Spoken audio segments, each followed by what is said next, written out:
Guitar is out of the Go Bar deck, so the back has been glued on. So now is where we get rid of all this extra.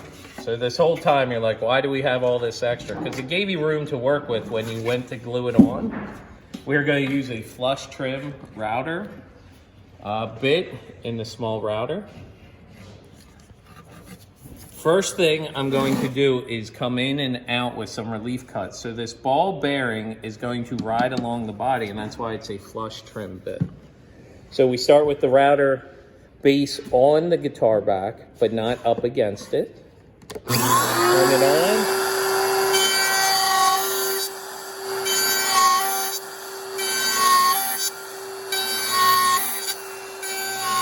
Oh, that's good action right there. Sawdust flying.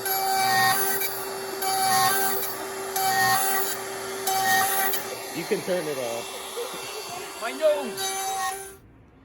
I'm looking at just this quarter of the guitar. Obviously we would do the whole thing, but as we look at this part, relief cuts in and out. I am looking at, this is the lower bout. I'm looking at this like it's a hill. And this is kind of the apex of the hill.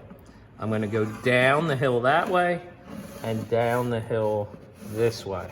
When you go do it, you don't have to draw the arrows, but you can if that helps remind you. So again, same bit, flush trim router bit. So I'm gonna come in and that ball bearing is gonna ride along my guitar side underneath there as the cutter head goes away with it.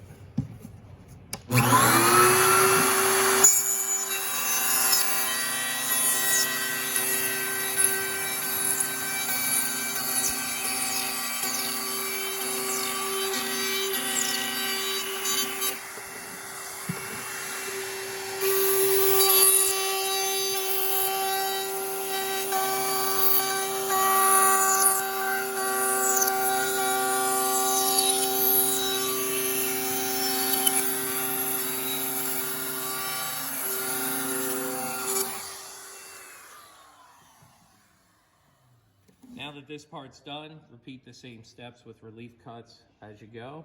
And then when you have the whole thing done, run your router around the body just a few times just to make sure that you're good and trimmed and ready for the next step.